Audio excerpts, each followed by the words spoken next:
¿Qué pasaría si tener hijos no fuera un acto de amor, sino el gesto más egoísta que se pueda cometer? Esta afirmación, aunque suene provocadora, es el punto de partida de una filosofía conocida como antinatalismo. Para comprenderla, hagamos un pequeño ejercicio mental.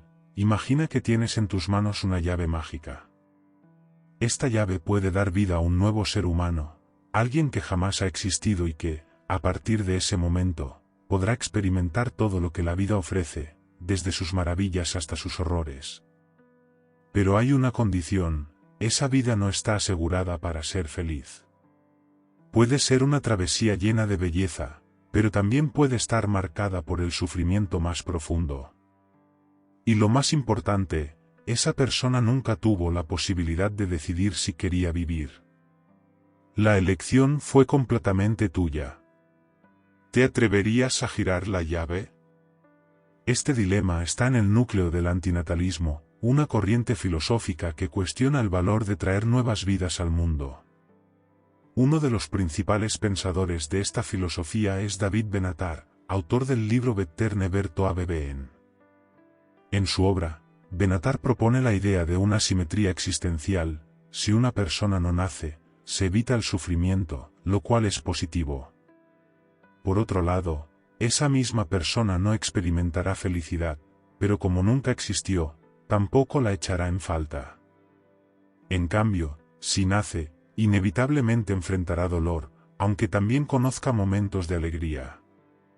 Según Benatar, evitar el daño tiene un peso moral más fuerte que buscar el placer. Por eso, considera que el acto de crear vida es injusto en su esencia, ya que impone sufrimiento sin consentimiento. Sin embargo, el antinatalismo no se limita a simples reflexiones filosóficas, también se apoya en la dura realidad del mundo que habitamos. Piensa en el dolor que abunda por todas partes: guerras, pobreza, enfermedades, colapsos ecológicos. Incluso las personas que gozan de vidas privilegiadas no pueden escapar de la ansiedad, la soledad o el temor a la muerte. Para muchos antinatalistas, traer otra vida a este escenario es, como mínimo, una muestra de ceguera moral o incluso de egoísmo. La idea se entrelaza con interrogantes éticas acerca de nuestras obligaciones hacia los demás. Julio Cabrera, otro destacado filósofo antinatalista, propone una perspectiva ética. Para él, la procreación es un acto que viola principios morales fundamentales. Cabrera sostiene que tener hijos implica imponer riesgos, cargas y sufrimiento a un ser que no pidió venir al mundo. Incluso si esa persona encuentra sentido en su vida, no puede evitar la realidad de que su existencia terminará, muchas veces, en dolor o angustia. Para quienes comparten esta visión, la belleza y las maravillas de la vida no borran su crueldad fundamental. Por eso, aunque los críticos acusan al antinatalismo de pesimismo extremo o incluso de nihilismo, muchos de sus defensores no están de acuerdo. Ellos argumentan que su filosofía no nace del desprecio por la vida, sino de un profundo sentido de compasión. Se trata de reconocer el peso de existir y, por empatía, decidir no cargar a otro ser con esa carga. Así, el antinatalismo se presenta no como una negación de la humanidad, sino como un acto de amor consciente. Volvamos a imaginar esa llave mágica. ¿La usarías sabiendo que no hay forma de garantizar que la vida que traigas será buena? ¿Invitarías a alguien a un mundo donde el sufrimiento es seguro, aunque también haya momentos de felicidad? ¿O elegirías dejar la llave intacta, evitando que otro ser enfrente el dolor y la incertidumbre? Si este contenido te está resonando, suscríbete ahora y activa la campanita. Deja tu comentario, porque tu voz también importa. Y si conoces a alguien que necesita escuchar esto, compártelo. Este canal crece gracias a ti. Otra filosofía radicalmente vinculada a esta discusión es el efilismo. Esta corriente parte de una premisa similar, pero va un paso más allá. A los efilistas no solo les preocupa la existencia humana, sino toda forma de vida consciente. Para ellos, el sufrimiento no es una excepción, sino el estado natural del universo. Piensa en el equilibrio ecológico, la vida de uno depende de la muerte de otro. El llamado orden natural no es más que una lucha constante por sobrevivir, donde el dolor es la norma. Para los sefilistas, esto demuestra que la vida misma está defectuosamente diseñada. Pero esta crítica no se limita al reino animal. Considera tu propia vida. Incluso si vives en condiciones favorables, estás destinado a envejecer, enfermar y morir. Las alegrías son breves, mientras que las dificultades se repiten.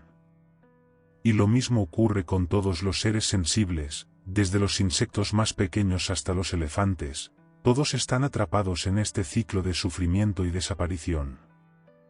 Para los sefilistas, la evolución no es una fuerza benevolente, sino un proceso ciego cuyo único objetivo es perpetuar la vida, sin preocuparse por el bienestar de quienes viven. En esta visión, la vida no es un regalo, sino una condena disfrazada. Imagina ahora que, en lugar de una llave, tienes un interruptor. Si lo activas, toda la vida consciente del universo desaparecerá de forma instantánea y sin dolor. No habría más guerras, hambre, ni angustia. ¿Pulsarías el botón? Este experimento representa el corazón del efilismo, una ética que no nace del desprecio, sino del deseo de terminar con el sufrimiento absoluto. Los críticos suelen tildar esta filosofía de extrema, pero los sefilistas responden que su postura se basa en una lógica compasiva. Si no someterías a un individuo al dolor constante, ¿por qué permitir la continuidad de un sistema que garantiza el sufrimiento de millones? En esta línea de pensamiento, también encontramos una corriente ética complementaria, el utilitarismo negativo. A diferencia del utilitarismo tradicional, que busca maximizar la felicidad total, el utilitarismo negativo propone que la prioridad moral no es aumentar el placer, sino disminuir el sufrimiento. Este enfoque radical se basa en la idea de que el dolor, físico o emocional, tiene un peso moral más urgente que cualquier forma de bienestar. Mientras que la felicidad es algo deseable, el sufrimiento tiene una urgencia que exige acción inmediata. Uno de los pioneros de este enfoque fue el filósofo Karl Popper, quien argumentaba que reducir el dolor debía ser el objetivo principal de toda acción moral. Para él, evitar la miseria era mucho más importante que añadir momentos felices, porque el sufrimiento tiene la capacidad de destruir vidas desde dentro. El utilitarismo negativo nos obliga a reflexionar sobre nuestras prioridades como sociedad. En lugar de buscar constantemente más felicidad, ¿no deberíamos enfocarnos primero en eliminar el sufrimiento innecesario? Este marco tiene aplicaciones prácticas. Por ejemplo, proporcionar alimentos a los hambrientos, atención médica a los enfermos, o apoyo psicológico a quienes sufren mentalmente, son acciones que se alinean con esta filosofía. Pero el utilitarismo negativo también tiene un lado controvertido. Si el sufrimiento supera a la felicidad en el mundo, entonces evitar la existencia futura podría ser una opción moral válida. Esta idea, compartida por algunos antinatalistas, nos obliga a enfrentar una verdad incómoda: ¿es justo traer vidas al mundo si no podemos garantizar que estarán libres de dolor? Sin embargo, el utilitarismo negativo enfrenta críticas importantes. Muchos advierten que, llevado al extremo, puede justificar decisiones drásticas, como la extinción voluntaria de la vida consciente. Otros señalan lo difícil que es medir el sufrimiento de manera objetiva. El dolor es una experiencia subjetiva, y lo que para una persona es insoportable, para otra puede ser llevadero. Esta variabilidad hace compleja la aplicación de esta teoría a nivel social y político. A pesar de estos desafíos, el utilitarismo negativo ofrece una brújula ética poderosa: priorizar la compasión, atender primero a quienes más sufren, y repensar nuestra actitud hacia el dolor. En lugar de glorificar el sufrimiento como una fuente de crecimiento, esta filosofía lo reconoce como una carga que debe ser aliviada. Nos invita a construir un mundo más empático, donde el objetivo no sea simplemente buscar placer, sino reducir al máximo el sufrimiento innecesario. Adentrarse en la paradoja del sufrimiento nos empuja más allá de los límites habituales del pensamiento racional y nos coloca ante uno de los abismos más inquietantes de la conciencia humana. Esta paradoja no solo pone a prueba la estructura de la filosofía moral, sino que revela sus fisuras más profundas. Nos enfrentamos al dilema esencial: ¿cómo reconciliar el sufrimiento con la noción de un orden moral, de un universo que debería ser, al menos en teoría, justo, equilibrado o redimible? En la búsqueda de respuestas éticas y trascendentes, descubrimos que, muchas veces, los caminos de la razón se bifurcan en más incertidumbre. Cuanto más queremos comprender el propósito del dolor, más nos sumergimos en la complejidad de lo humano. Y es que el sufrimiento parece no discriminar. No responde a méritos ni castigos, ni se ajusta al mapa de nuestras expectativas morales. Puede golpear al virtuoso con la misma fuerza que al injusto. Puede destruir vidas que florecían con generosidad, o dejar ilesos a quienes han causado daño.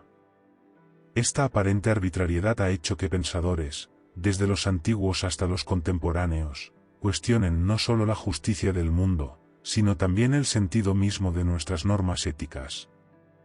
¿Puede haber moralidad en un universo que permite que un niño enferme sin razón aparente? ¿Puede hablarse de un propósito superior cuando millones mueren en guerras sin sentido? Esta paradoja, por tanto, no solo desafía nuestras convicciones filosóficas, sino que hiere el alma. Porque el sufrimiento no es solo una idea abstracta. Es una experiencia encarnada. Es el grito del cuerpo ante el dolor físico. Es la angustia de una madre que pierde a su hijo. Es la soledad de quien envejece olvidado. Es el peso invisible del duelo, la desesperanza de una enfermedad, la humillación del rechazo. Está presente en todos los rincones de la vida, y no hay cultura, clase social ni credo que esté a salvo de él. Es el elemento común que une a toda la humanidad en su vulnerabilidad más pura.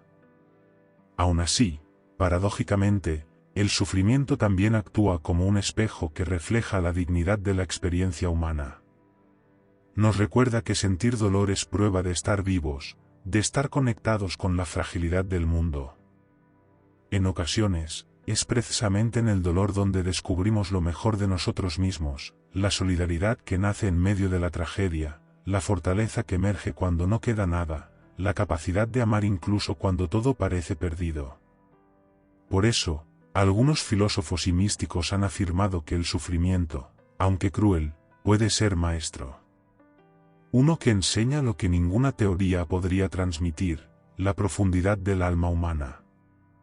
En este sentido, el sufrimiento no solo plantea interrogantes éticos, sino también ontológicos. ¿Qué significa existir en un mundo donde el dolor está inscrito en la condición misma de ser? ¿Qué sentido tiene la libertad, la voluntad, la esperanza, si tarde o temprano todo se ve atravesado por la pérdida, la enfermedad o la muerte? Y, lo que es más inquietante, si el sufrimiento es inevitable, ¿cómo deberíamos vivir? ¿Vale la pena buscar la felicidad? ¿O sería más sabio aprender a convivir con la oscuridad? Para Nietzsche, el sufrimiento no era una anomalía del mundo, sino el crisol donde se forja el verdadero valor. En su célebre declaración, el que tiene un porqué para vivir puede soportar casi cualquier cómo, vemos la idea de que el dolor adquiere sentido si está al servicio de una voluntad más grande, de una transformación interior, de un destino que se acepta y se abraza con toda su crudeza. En su obra Así habló Zaratustra, Nietzsche retrata a un ser que, habiendo descendido a sus infiernos, renace con una fuerza vital que ya no teme al sufrimiento, porque ha comprendido que este no es un obstáculo para la grandeza, sino su puerta de entrada. Sartre, en cambio, ve el sufrimiento desde la libertad. La conciencia humana, al ser libre, está condenada a enfrentarse con la angustia de sus elecciones y con la responsabilidad de su existencia. El sufrimiento, para Sartre, no es algo que viene de afuera, sino que nace del choque entre nuestras aspiraciones infinitas y las limitaciones del mundo. La náusea, la desolación, el absurdo de la vida, todo ello forma parte de un universo donde nada está garantizado, donde el hombre está solo y debe inventar sus propios valores. El sufrimiento es, por tanto, una consecuencia inevitable de una libertad radical. La filosofía budista, por su parte, no evade el sufrimiento, lo coloca en el centro de su enseñanza. La primera noble verdad del Buda es directa y conmovedora: la vida es sufrimiento. Pero a diferencia del fatalismo, esta afirmación no implica resignación, sino compasión y lucidez. El sufrimiento no es castigo ni azar, sino el resultado de nuestros apegos, deseos y resistencias. Liberarse del sufrimiento no significa eliminarlo, sino entenderlo tan profundamente que pierde su dominio sobre nosotros. El camino budista propone una forma de mirar el dolor con atención plena, con ternura, y con la sabiduría de quien ha dejado de luchar contra lo inevitable para empezar a convivir con ello. En medio de estas interpretaciones del sufrimiento aparece el quietismo, como una voz casi susurrante que propone una respuesta profundamente contracultural: dejar de luchar. Esta corriente, que atraviesa tanto el pensamiento escéptico como la mística espiritual, nos invita a una forma de vida donde la tranquilidad se alcanza no a través de la conquista del dolor, sino mediante la rendición ante lo que no puede ser cambiado. El quietismo no es una filosofía de evasión, sino una disciplina interior que busca la libertad no en el control de la realidad, sino en la aceptación radical de ella. En este marco, vivir deja de ser un proyecto de éxito o redención y se convierte en un arte de la serenidad. Tal como lo proponía Pirro, el filósofo escéptico griego, la felicidad no surge de saber más, sino de juzgar menos. Si las certezas absolutas son imposibles, lo más sabio es suspender el juicio y vivir con apertura, sin aferrarnos a dogmas. El alma tranquila no necesita tener razón, ni dominar, ni poseer, le basta con estar presente. Miguel de Molinos, en el contexto cristiano, llevó esta actitud a su máxima expresión. Para él, la verdadera espiritualidad consistía en dejar que Dios actuara, sin interferencias del yo. El alma debía entregarse por completo, dejar de resistir, y sumirse en un estado de quietud interior donde toda voluntad se disolviera en la voluntad divina. Este tipo de rendición no es desesperanza, sino confianza total, la certeza de que todo tiene su lugar, incluso aquello que no comprendemos. Y en Oriente, el taoísmo reafirma esta intuición. El sabio taoísta no se enfrenta al mundo, sino que fluye con él. El principio de Wu Wei no implica inacción, sino acción sin forzamiento. Es una danza armónica con la vida, donde se actúa cuando es necesario y se calla cuando el momento lo requiere. El sufrimiento, visto desde esta lente, es como una tempestad, no podemos detenerla, pero sí podemos aprender a navegar sus aguas con calma, sin añadir resistencia innecesaria. Una de las críticas más severas al quietismo es su aparente falta de compromiso. ¿Cómo permanecer en silencio cuando hay injusticia?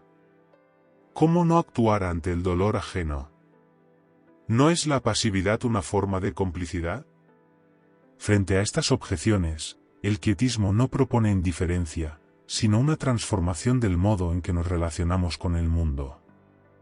La acción no desaparece, pero ya no surge del miedo, del ego o del deseo de control. Surge de una sabiduría profunda que ha aprendido a distinguir lo esencial de lo efímero. Actuar en quietud es actuar con claridad, sin ansiedad por los resultados, sin imponernos como salvadores. Es ayudar desde la compasión y no desde la urgencia de demostrar algo. En este contexto, el pensamiento de Ludwig Wittgenstein se vuelve revelador. Para él, los grandes dilemas filosóficos no necesitan ser resueltos, sino disueltos. El lenguaje, con sus trampas y ambigüedades, crea ilusiones de problemas donde solo hay confusión. El silencio, entonces, no es vacío, sino revelación. Saber callar es saber hasta dónde llega el pensamiento, y reconocer que la sabiduría comienza donde terminan las palabras. Quizás, en última instancia, la paradoja del sufrimiento no deba resolverse, sino vivirse. Tal vez no se trata de encontrar una respuesta definitiva, sino de refinar nuestra manera de estar en el mundo. Con más ternura, con más humildad. Y con la certeza de que, incluso en medio del dolor, hay espacio para la belleza, para la entrega, y para una paz que no depende de que todo esté bien, sino de saber habitar incluso lo que no lo está. A lo largo de nuestra vida diaria, es común encontrarse en situaciones en las que se siente que estamos persiguiendo algo, un objetivo específico que, una vez alcanzado, no nos otorga la satisfacción que habíamos anticipado. De manera similar, las rutinas cotidianas se repiten una y otra vez, casi como una coreografía predecible: despertar, comer, trabajar, descansar y volver a empezar. Estos momentos rutinarios, tan comunes y a veces tan vacíos, son los que revelan la distancia que existe entre nuestras expectativas de la vida y la realidad que enfrentamos, entre ese anhelo de hallar un propósito profundo y el vacío que muchas veces nos acompaña. Es precisamente en esos momentos de aparente insignificancia, no en grandes revelaciones, sino en silenciosos recordatorios de nuestra experiencia humana, donde se hace patente lo que el filósofo Albert Camus denominó el absurdo. El concepto del absurdo, según Camus, no es un mal que debemos evitar ni una barrera que debemos superar a toda costa, más bien, se trata de una condición inherente a la existencia humana que debemos confrontar con los ojos bien abiertos. Es fácil caer en la tentación de querer resolver esa incomodidad existencial mediante lo que Camus denominó suicidio filosófico. Este fenómeno ocurre cuando las personas, al sentirse perdidas ante el vacío existencial, deciden escapar de esa incertidumbre y se aferran a una verdad impuesta, como una doctrina religiosa o una ideología rígida, en un intento de llenar ese vacío interno. Sin embargo, al hacer esto, estas personas no solo renuncian a la búsqueda genuina de sentido, sino que también renuncian a su propia libertad. Al adoptar una verdad preestablecida, rechazan la tensión que da forma a nuestra humanidad, esa misma tensión que genera el verdadero sentido de la vida. Camus se oponía vehementemente a esta actitud, sugiriendo que no debemos escapar del absurdo, sino que debemos aceptarlo como una parte integral de nuestra existencia.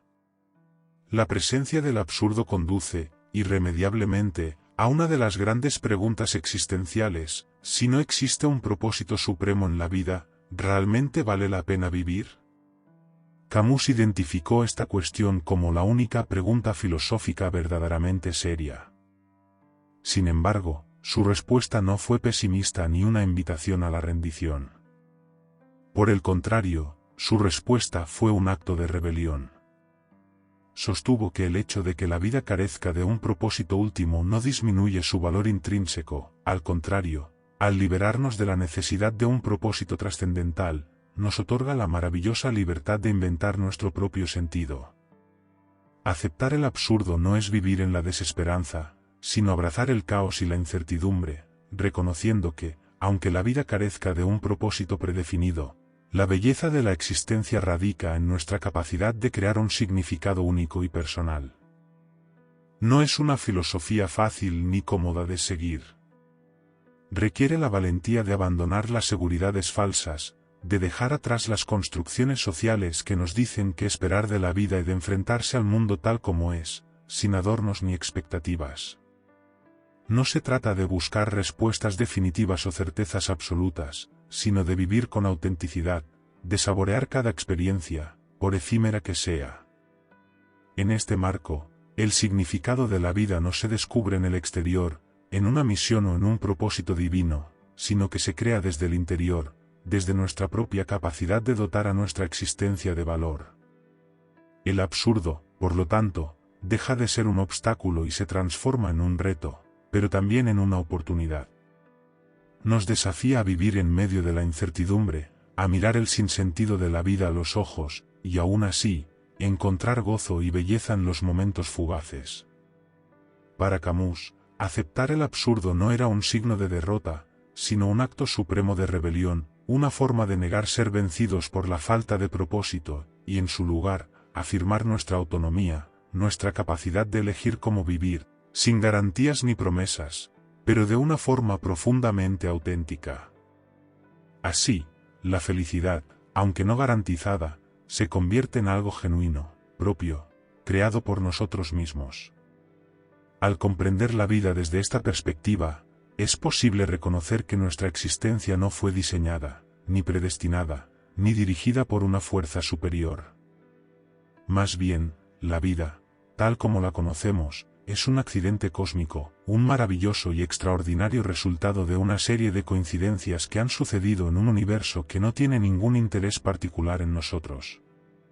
Desde el nacimiento de los primeros átomos hasta el surgimiento de la conciencia, cada etapa de la vida humana está marcada por la casualidad, por la interacción de fuerzas ciegas que no tienen un objetivo predefinido. Para ilustrar mejor este concepto, basta con mirar nuestros orígenes. Hace unos 13.800 millones de años, el Big Bang dio inicio a todo lo que conocemos. A partir de un punto infinitesimalmente pequeño y extremadamente caliente, surgieron tanto el espacio como el tiempo y la materia. En esos primeros momentos, reinaba el caos, las partículas chocaban unas contra otras, la energía fluía descontroladamente, y lentamente comenzaron a formarse los primeros átomos. Con el tiempo, la gravedad organizó esas partículas, dando lugar a las estrellas y a las galaxias. Este proceso no fue guiado ni tuvo un fin específico, sino que fue impulsado por las leyes físicas y las fuerzas naturales, ciegas e indiscutibles.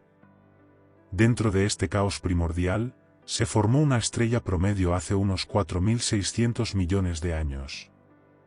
Los restos de su creación se agruparon, a través de procesos naturales, dieron lugar a los planetas. Entre esos planetas se encontraba la Tierra, con un conjunto de condiciones irrepetibles, una órbita estable, una atmósfera protectora y vastos océanos. En este entorno excepcionalmente adecuado para la vida, las primeras moléculas orgánicas simples comenzaron a formarse, evolucionando con el tiempo hacia estructuras más complejas, capaces de replicarse, y por lo tanto, de dar lugar a las primeras formas de vida. A partir de ese momento, la teoría de la evolución comenzó a jugar su papel fundamental. La evolución, en su núcleo, se basa en la aleatoriedad, las mutaciones genéticas ocurren al azar, y aquellas que son beneficiosas para la supervivencia se perpetúan. A lo largo de miles de millones de años, este proceso generó la impresionante diversidad de seres vivos que poblamos el planeta, incluidos nosotros mismos, los seres humanos conscientes, capaces de reflexionar sobre nuestra propia existencia. Pero aquí surge un punto crucial: nada de esto era inevitable. Si el Big Bang hubiera sucedido de una forma ligeramente distinta, si la Tierra estuviera un poco más cerca o más lejos del Sol, o si una sola mutación clave no hubiera ocurrido, probablemente no estaríamos aquí, reflexionando sobre el sentido de nuestra existencia. Las condiciones para la vida, y aún más para la conciencia, son tan improbables que parecen casi milagrosas. Sin embargo, no existe evidencia alguna que sugiera que alguna inteligencia superior haya guiado este proceso, todo se dio por azar y por las leyes naturales que rigen el universo.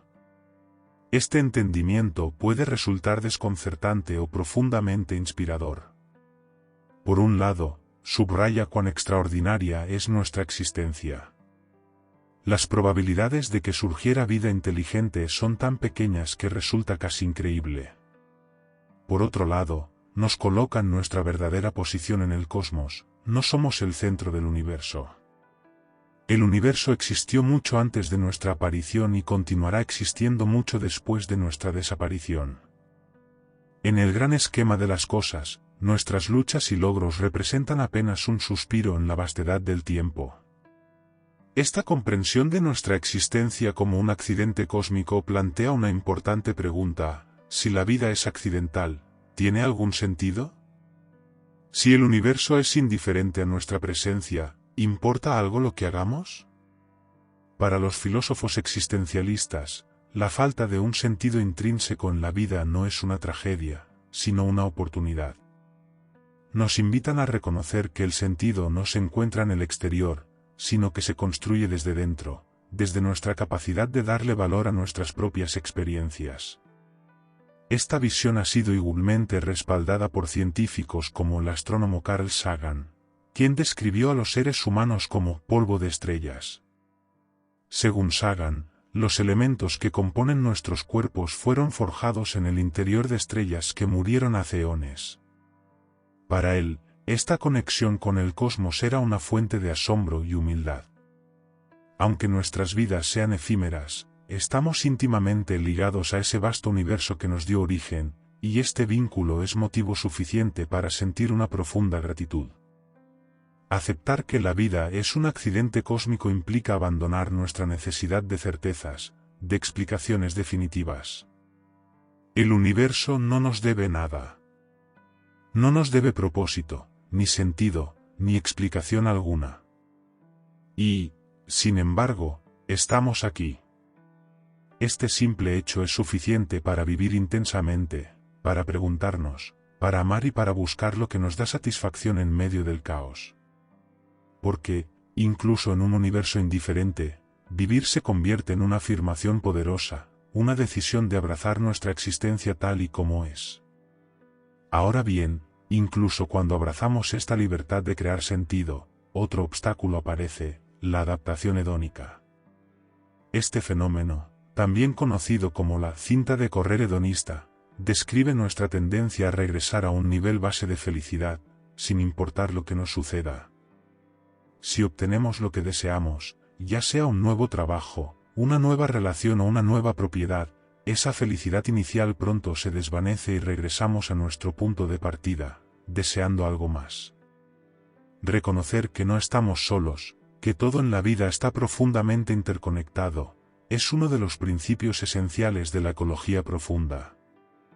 Esta corriente filosófica propone un cambio radical en nuestra relación con el mundo natural, promoviendo una actitud de humildad y responsabilidad hacia todos los seres vivos. Sus implicaciones van más allá del ecologismo tradicional, ya que desafía los modelos económicos centrados en el crecimiento ilimitado y el consumo desmedido, exigiendo que el equilibrio ecológico y la sostenibilidad ocupen el centro de nuestras decisiones.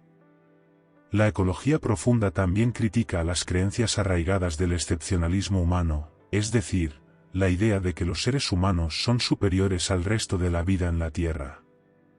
Esta visión ha justificado durante siglos la destrucción de hábitats y especies, por lo que este enfoque propone una transformación integral, desde la forma en que cultivamos nuestros alimentos hasta cómo generamos energía, poniendo el énfasis en la coexistencia, no en la explotación.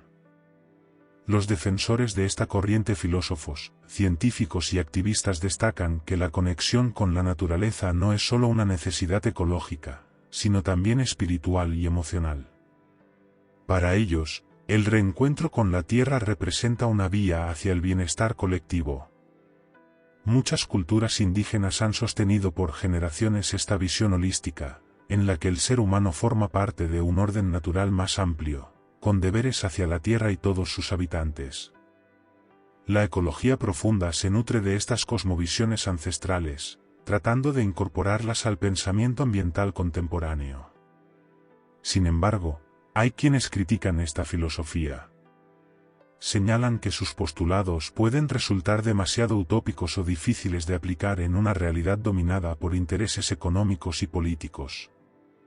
Cuestionan si la humanidad está realmente dispuesta a poner las necesidades de los ecosistemas por encima de sus objetivos inmediatos. Además, algunos expresan preocupación por el principio de igualdad biocéntrica que promueve esta visión, pues podría generar dilemas éticos complejos, como decidir entre la supervivencia humana y la preservación de otras especies. A pesar de estos cuestionamientos, la ecología profunda sigue siendo una herramienta valiosa para entender y enfrentar la crisis ambiental actual. Nos recuerda que la degradación del planeta está íntimamente ligada a nuestra salud física, emocional y espiritual.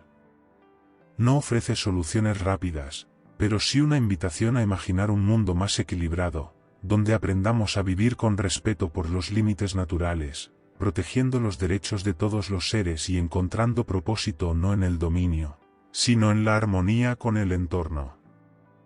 Incluso cuando estamos rodeados de personas, profundamente enamorados o estrechamente conectados con otros, existe un tipo de aislamiento que no desaparece. Esa es la soledad existencial, un sentimiento que no nace de la ausencia de compañía, sino de la condición misma de ser conscientes. Se trata del entendimiento de que, en última instancia, cada individuo está solo en su experiencia interior, cargando con el peso único de su existencia. Esta forma de soledad no es equiparable al aislamiento social ni a la nostalgia. Surge de la imposibilidad de que alguien más comprenda por completo nuestro mundo interno. Por más que expliquemos lo que sentimos o pensemos, nuestras vivencias son solo nuestras. Esta separación esencial forma parte de lo que significa ser humano. El filósofo Søren Kierkegaard, considerado el padre del existencialismo, abordó este tema con profundidad. Para él, la relación entre el individuo y la existencia era un viaje en solitario. Creía que aceptar esta soledad era fundamental para alcanzar una vida auténtica y significativa. Según su visión, solo enfrentando esa verdad interior podemos desarrollarnos plenamente. Friedrich Nietzsche compartía esta idea, aunque con matices diferentes. En su concepto del Übermensch, el superhombre, propuso que la autorrealización requiere romper con las normas sociales y forjar nuestros propios valores. Este proceso, dijo Nietzsche, es necesariamente solitario. Para él, la soledad era una fuente de poder y originalidad, algo que debía abrazarse en lugar de temerse. Por su parte, Martin Heidegger conectó esta soledad con nuestra conciencia de la muerte. En su teoría del ser para la muerte, sostuvo que la inevitabilidad de nuestro final condiciona cómo vivimos. La soledad existencial, entonces, no puede ser evitada, pues está imbricada en nuestra comprensión de la vida y su fragilidad. Paradójicamente, esta soledad también ha sido una fuente de inspiración para artistas y pensadores. Autores como Franz Kafka canalizaron su sensación de alienación para crear obras que, aunque profundamente personales, resuenan universalmente. Esto muestra una de las ironías de la soledad existencial, aunque profundamente íntima, puede unirnos a otros que sienten lo mismo. El filósofo Jean-Paul Sartre, en su obra A puerta cerrada, exploró esta tensión entre el deseo de conexión y la dificultad de lograrla. Según Sartre, nuestra tendencia a objetivar a los demás impide una conexión auténtica, pero también insistía en que esa lucha por entendernos es parte esencial de la experiencia humana. La soledad existencial, entonces, no es un problema a resolver, sino una oportunidad para explorar las grandes preguntas sobre el significado, la identidad y el propósito. Aunque puede generar ansiedad, también puede impulsar un profundo crecimiento interior. En este sentido, no es solo una carga, sino un regalo, nos obliga a mirar dentro de nosotros mismos, a confrontar nuestras sombras y a construir nuestro propio camino. Desde la psicología moderna, se ha estudiado cómo esta forma de soledad afecta a nuestro bienestar. Algunos especialistas sostienen que aceptarla, en lugar de negarla, puede hacernos más resilientes. Comprender que es una parte natural de la vida nos aleja de sentimientos de fracaso o desesperanza, y nos permite construir vínculos más significativos. Aunque estas conexiones no eliminen nuestra soledad, pueden ofrecernos consuelo y recordarnos que, a pesar de todo, somos parte de una experiencia humana compartida. ¿Y si la humanidad estuviera tan dañada que no mereciera el lugar que ocupa en el mundo? Esta pregunta incómoda está en el centro de la misantropía filosófica, una corriente que no se basa en el odio hacia las personas, sino en una crítica profunda a la naturaleza humana y su impacto en el planeta. Examina nuestras acciones colectivas, nuestros patrones de conducta y las consecuencias devastadoras que hemos provocado. El filósofo Arthur Schopenhauer fue uno de los principales defensores de esta visión. Para él, los seres humanos están guiados por una voluntad de vivir irracional e insaciable, que nos empuja a competir, a sufrir y a dañarnos mutuamente. Lejos de ser racionales o virtuosos, estamos, según Schopenhauer, dominados por el egoísmo y los deseos que nunca se satisfacen. Friedrich Nietzsche, aunque también crítico, tenía una perspectiva más esperanzadora.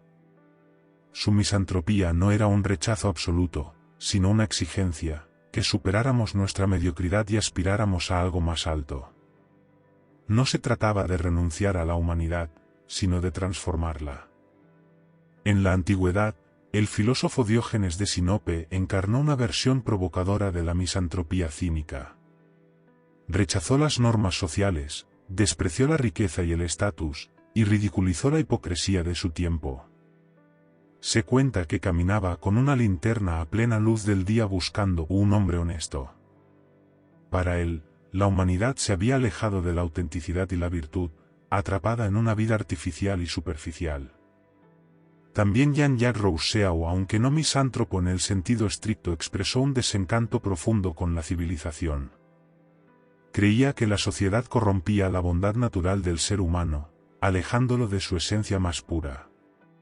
Su filosofía proponía volver a una forma de vida más simple y en armonía con la naturaleza. La misantropía filosófica, entonces, no es simple desprecio, sino una reflexión crítica sobre nuestras fallas como especie. Invita a repensar nuestras prioridades, nuestras estructuras sociales y la manera en que nos relacionamos con el mundo. Aunque incómoda, puede ser una herramienta poderosa para el cambio, al señalar con crudeza los aspectos de la humanidad que necesitan transformarse. La paradoja de la libertad es uno de los temas más profundos y complejos en filosofía, y se vuelve aún más fascinante cuando exploramos sus múltiples dimensiones. A primera vista, la libertad puede parecer una de las mayores bendiciones de la humanidad, el mayor anhelo de cualquier individuo. Pero al examinarla más a fondo, descubrimos que la libertad no solo trae consigo la posibilidad de escoger, sino también el peso de las consecuencias. En un mundo ideal, ser libre sería sinónimo de vivir sin restricciones, pero en realidad, la libertad está entrelazada con la responsabilidad, y con esa responsabilidad viene una carga que, a menudo, se siente como una limitación. La libertad, entendida como la capacidad de elegir, no es simplemente un privilegio, sino un reto existencial. Ser libre no significa solo ser capaz de escoger entre diferentes opciones, sino también aceptar las implicaciones de esas elecciones. Cada decisión que tomamos, desde las más triviales hasta las más trascendentales, conlleva un conjunto de resultados que debemos asumir. Así, la libertad se convierte en un terreno tanto de empoderamiento como de incertidumbre. Si bien la libertad nos permite definir nuestro destino, nos coloca ante la abrumadora responsabilidad de asumir las consecuencias de cada acción, lo que genera un constante dilema interno. Este dilema se profundiza cuando hablamos de responsabilidad. La libertad no es una carta blanca para actuar sin medida, sino una invitación a la reflexión sobre las consecuencias de nuestras decisiones. Vivir sin asumir la responsabilidad de nuestras elecciones puede ser deslumbrante por un tiempo, pero finalmente esa ilusión de libertad sin límites puede ser destructiva. En una sociedad que promueve la libertad individual, también se hace necesario establecer mecanismos para que dicha libertad no cause daño a los demás. Las leyes y normas sociales, lejos de ser simples restricciones, son, en muchos casos, lo que protege nuestra libertad colectiva. Sin estas normas, el caos podría prevalecer, y lo que parecía una extensión de libertad se transformaría en un campo de opresión donde solo unos pocos gozan de verdadera libertad. El filósofo existencialista Jean-Paul Sartre ahonda en esta paradoja al señalar que los seres humanos están condenados a ser libres. Para Sartre, la libertad no es un regalo que podamos tomar a la ligera, por el contrario, es una carga inevitable. La libertad absoluta es un estado que nos deja a merced de nuestras propias decisiones. Este concepto de libertad viene con una gran dosis de angustia, pues al ser libres, no tenemos ninguna justificación externa para nuestros actos. No hay un destino predefinido, ni una moralidad universal a la que adherirse.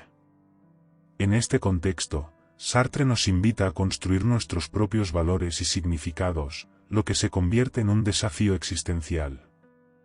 La libertad que podría parecer liberadora, termina siendo una fuente de ansiedad, pues cada individuo debe enfrentarse al vacío de no tener una guía externa. La paradoja se acentúa aún más cuando pensamos en cómo la libertad personal puede entrar en conflicto con el bienestar colectivo. En una sociedad, se requiere encontrar un equilibrio entre las libertades individuales y las necesidades del grupo. Es un juego constante de restricciones y libertades, donde el límite de la libertad de uno se encuentra con la libertad del otro. Este concepto se refleja en la idea de compromiso colectivo, en la que para preservar la libertad de todos, es necesario renunciar a ciertas libertades individuales. Las leyes, aunque puedan parecer opresivas en su superficie, en realidad buscan mantener un orden necesario para que la libertad general sea posible. Otro aspecto de esta paradoja es la relación entre libertad y deseo. La libertad muchas veces se asocia con la satisfacción inmediata de los deseos. Se cree que cuanto más podamos satisfacer nuestros deseos, más libres seremos. Sin embargo, aquí surge una contradicción. Los deseos, en lugar de liberarnos, pueden convertirse en cadenas invisibles. La búsqueda constante de la satisfacción material, el reconocimiento o el placer puede hacer que perdamos nuestra autonomía real, atrapándonos en un ciclo sin fin de deseos insatisfechos. En este sentido, los deseos pueden esclavizarnos, y la verdadera libertad radica en liberarnos de esta tiranía interna. La paradoja se encuentra en cómo nuestros deseos más inmediatos pueden socavar nuestra libertad más profunda, que es la capacidad de actuar según nuestra verdadera naturaleza, no según impulsos momentáneos. Esta perspectiva encuentra eco en el estoicismo, una escuela filosófica que ofrece una visión diferente sobre la libertad. Para los estoicos, la verdadera libertad no reside en la ausencia de restricciones externas, sino en la capacidad de controlar nuestra reacción ante esas restricciones. La libertad interior, según los estoicos, se cultiva a través de la autodisciplina y la sabiduría para aceptar lo que no podemos controlar, mientras nos enfocamos en aquello que sí está bajo nuestro poder, nuestros pensamientos y nuestras acciones. Este tipo de libertad se aleja de la búsqueda desmedida de placer o éxito, y se centra en la serenidad interna, en la capacidad de vivir de acuerdo con principios éticos y con la naturaleza. En este sentido, la libertad verdadera es la que no depende de las circunstancias externas, sino del dominio de uno mismo. En la sociedad moderna, la paradoja de la libertad se intensifica debido a la sobreabundancia de opciones. Vivimos en un mundo en el que las posibilidades parecen infinitas, desde elegir una carrera, hasta decidir qué comer o qué ropa ponernos. Sin embargo, esta sobrecarga de decisiones, lejos de ser liberadora, puede generar un agotamiento mental. Los estudios en psicología sugieren que cuando tenemos demasiadas opciones, tendemos a sentirnos más insatisfechos, ya que siempre nos queda la duda de si tomamos la mejor decisión. El exceso de libertad, en lugar de hacernos más felices, puede generar más ansiedad y parálisis. Este fenómeno, conocido como fatiga de decisión, muestra cómo la libertad puede ser abrumadora cuando no sabemos cómo elegir entre un mar de posibilidades. A lo largo de la historia, los movimientos por la libertad han buscado liberarnos de sistemas opresivos, ya sean dictaduras, desigualdades sociales o económicas. Sin embargo, incluso los movimientos que luchan por la libertad pueden dar lugar a nuevas formas de control. Las revoluciones que derrocan a un régimen pueden, a veces, instalar otro igualmente autoritario. Este ciclo de liberación y control refleja una paradoja histórica: la libertad, en su búsqueda constante, puede llevarnos a nuevas formas de opresión. Los ideales de liberación, por más nobles que sean, pueden transformarse en estructuras de poder que restringen la libertad de maneras distintas.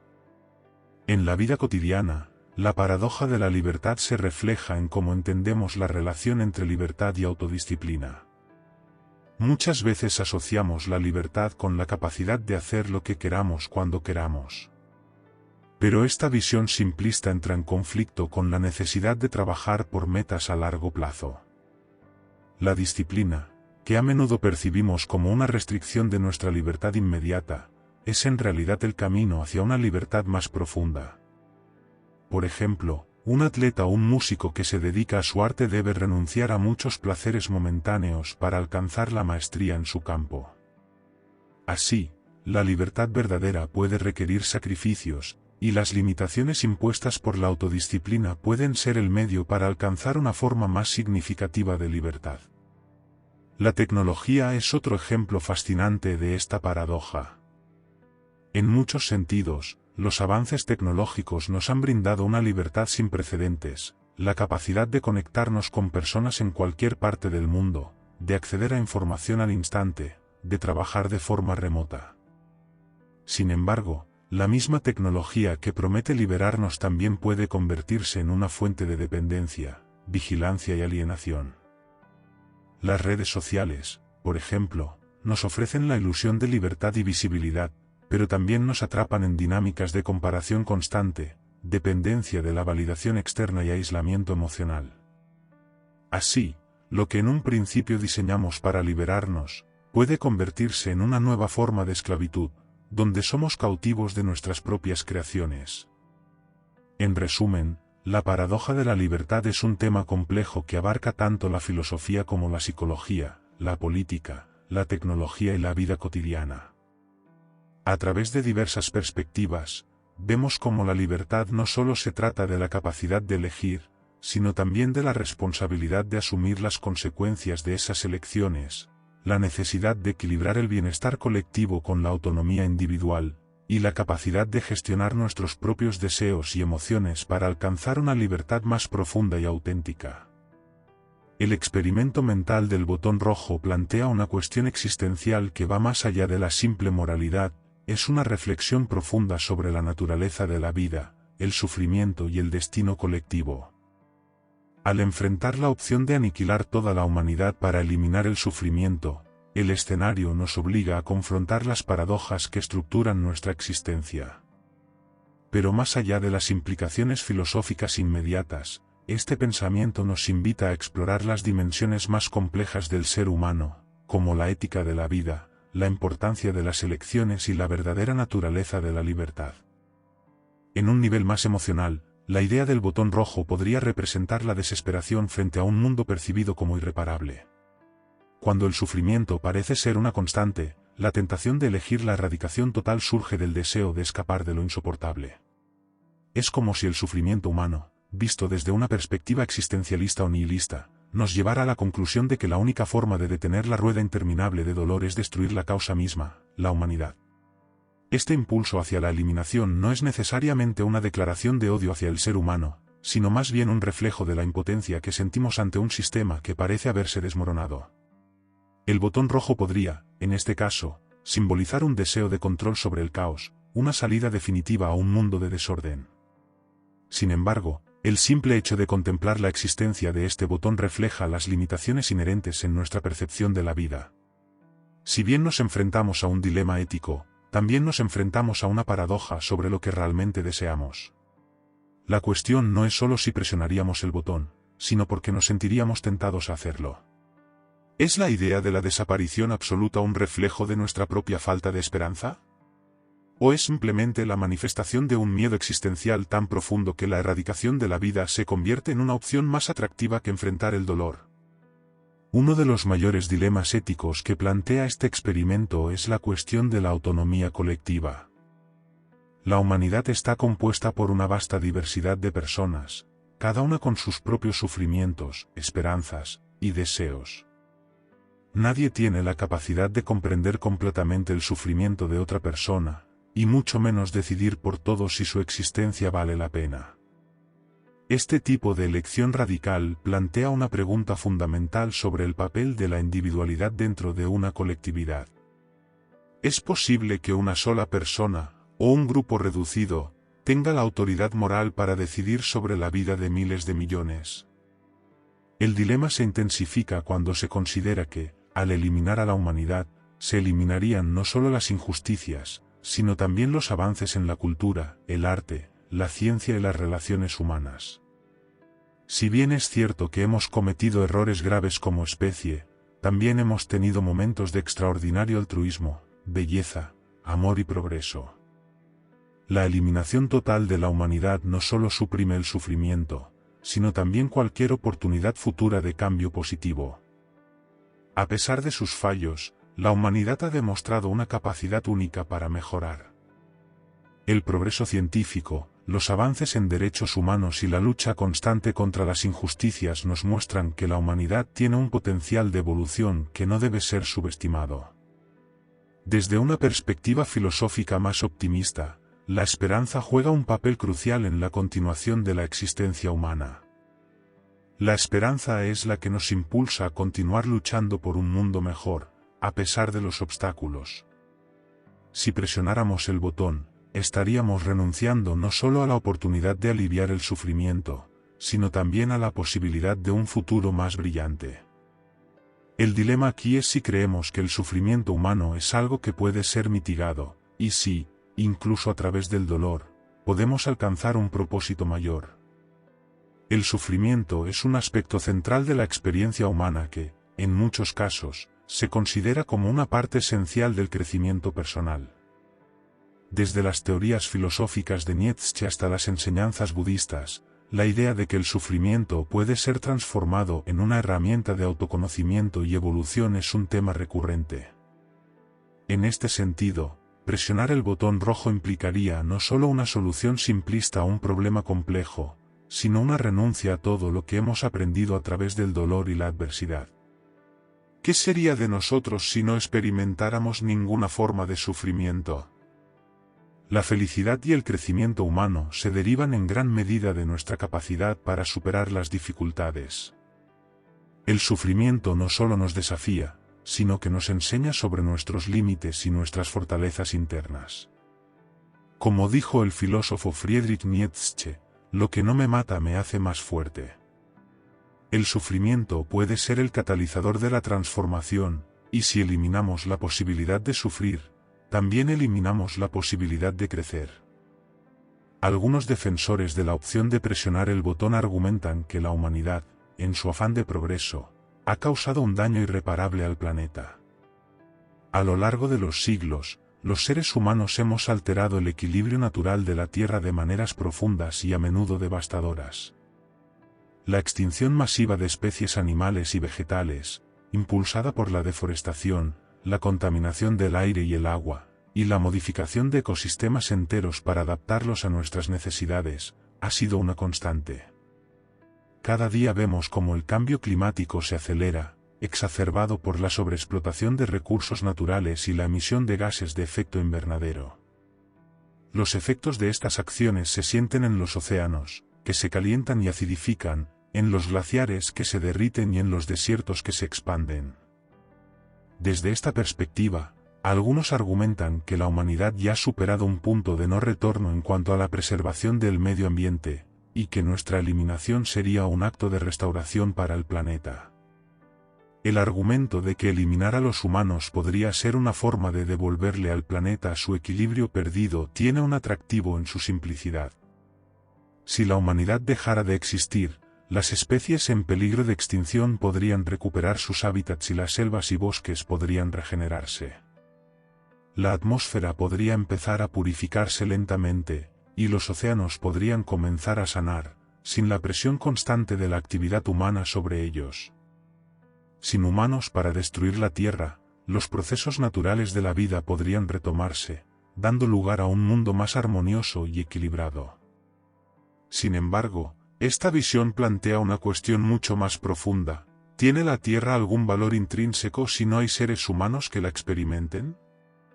El valor del planeta, tal vez, no está en su propia existencia como un ser aislado, sino en la capacidad de los seres humanos para percibir su belleza, su majestuosidad y su biodiversidad.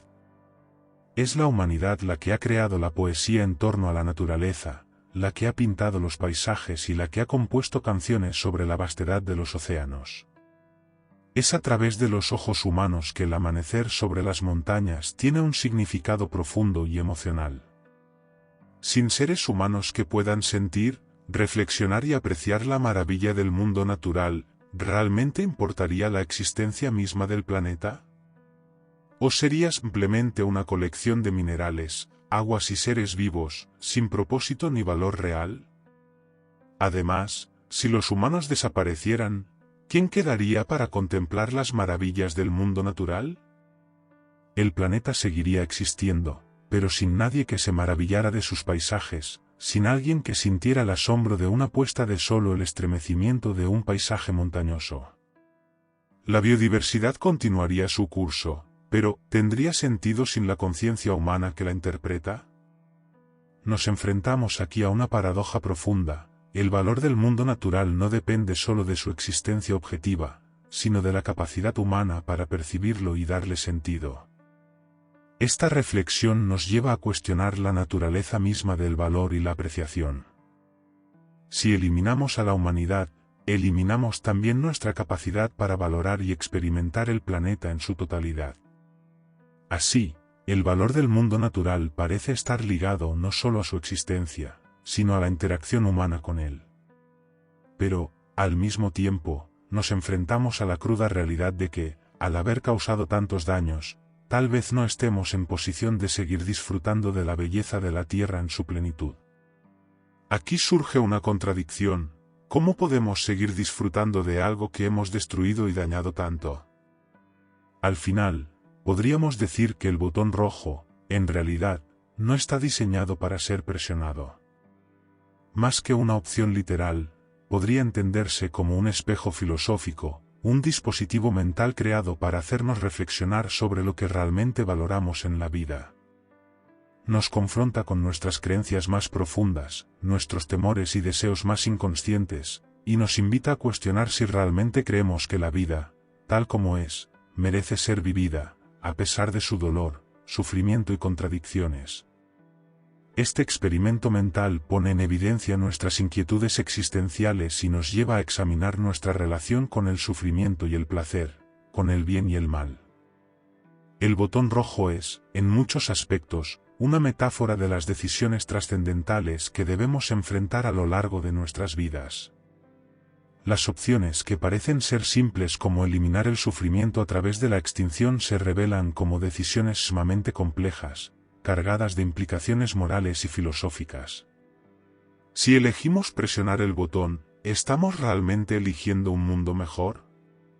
¿O simplemente estamos escapando de las dificultades de la existencia, renunciando a la posibilidad de crecimiento, transformación y redención?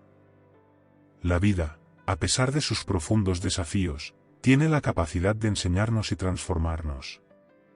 Elegir eliminarla es renunciar no solo al sufrimiento, sino también a la posibilidad de encontrar propósito, aprendizaje y conexión. En este sentido, el hecho de que el botón no sea presionado podría verse como una profunda afirmación de fe en la vida misma, una declaración rotunda de que, a pesar de sus imperfecciones y de las dificultades inherentes a la existencia humana, la vida tiene un valor que no puede ser ignorado ni reducido a su sufrimiento o a sus aspectos negativos. La existencia humana, aunque marcada por una serie interminable de pruebas, desafíos y momentos dolorosos, representa una oportunidad única para encontrar significado, para trascender las limitaciones del ser humano y conectar con algo más grande que nosotros mismos. Elegir no presionar el botón, entonces, no solo es una opción, sino un acto de afirmación, una reafirmación de nuestra humanidad en toda su complejidad, contradicción, belleza y vulnerabilidad. Nos invita a reconocer que el sufrimiento, por doloroso que sea, no define en su totalidad nuestra existencia. Al contrario, es una de las facetas más inevitables de la vida, que nos permite comprender y experimentar aspectos tan fundamentales como la alegría, el amor, la esperanza, la resiliencia y la capacidad de sanar. Si eliminamos el sufrimiento, también estaríamos eliminando parte de lo que hace que la vida sea tan profundamente humana.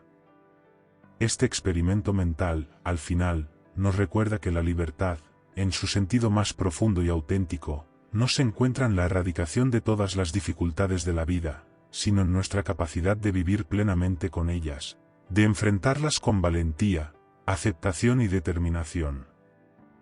La verdadera libertad no radica en poder elegir un camino que esté libre de obstáculos o de sufrimiento, sino en la habilidad para hacer elecciones conscientes, basadas en la integridad, la esperanza y la voluntad de crecer a través de las adversidades.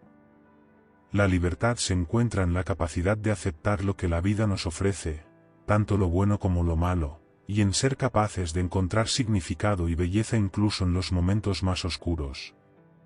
No es una libertad superficial, que busca evitar el dolor, sino una libertad profunda que surge al comprender que es en el desafío donde radica nuestra verdadera fortaleza, nuestra capacidad de transformación y nuestra conexión más profunda con el mundo que nos rodea. A través de nuestras decisiones, ya sean grandes o pequeñas, afirmamos nuestra capacidad para dar sentido a la vida, para encontrar propósito y belleza incluso cuando las circunstancias parecen estar en nuestra contra. En cada elección que hacemos, en cada paso que damos, somos capaces de encontrar, a pesar del caos y la incertidumbre, un camino hacia la esperanza, hacia la sanación, hacia la comprensión más profunda de nosotros mismos y del mundo que habitamos. Cada momento de sufrimiento, cada dolor, se convierte en una oportunidad para crecer, para aprender, para ampliar nuestra visión del mundo y para acercarnos a lo que realmente significa ser humanos. Y, por supuesto, cada alegría, cada triunfo, cada momento de amor y gratitud se convierte en una manifestación de esa capacidad única que tenemos de encontrar luz en la oscuridad, de resurgir después de la tormenta. La paradoja del botón rojo nos invita a un ejercicio mental que, en su sencillez aparente, refleja la complejidad de nuestra existencia. Imaginarse ante un botón que promete la aniquilación de la vida tal como la conocemos, el fin de todo sufrimiento y de toda posibilidad de seguir adelante, despierta una reflexión sobre nuestra relación con la vida misma. En este ejercicio, lo que surge no es solo un dilema sobre si presionar o no ese botón, sino sobre qué es lo que realmente deseamos en lo más profundo de nuestro ser. La opción de presionar el botón puede parecer una salida fácil ante las dificultades, pero también pone en cuestión lo que realmente valoramos como humanos. ¿Es la vida solo un conjunto de momentos felices, o también lo es en su dolor y dificultad? Al enfrentarnos a esta paradoja, nos encontramos en un punto crucial de reflexión sobre lo que realmente deseamos.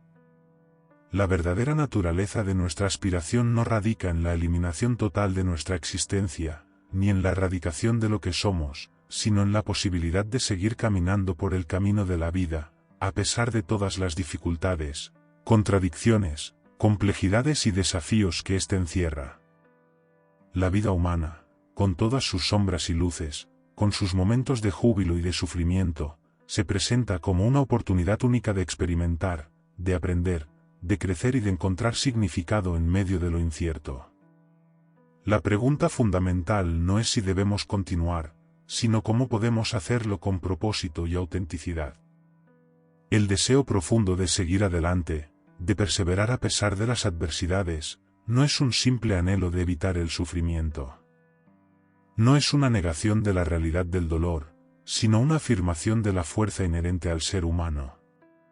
En nuestra capacidad para enfrentar las pruebas de la vida, podemos descubrir una fortaleza interior que nos permite no solo sobrevivir, sino también vivir de manera plena.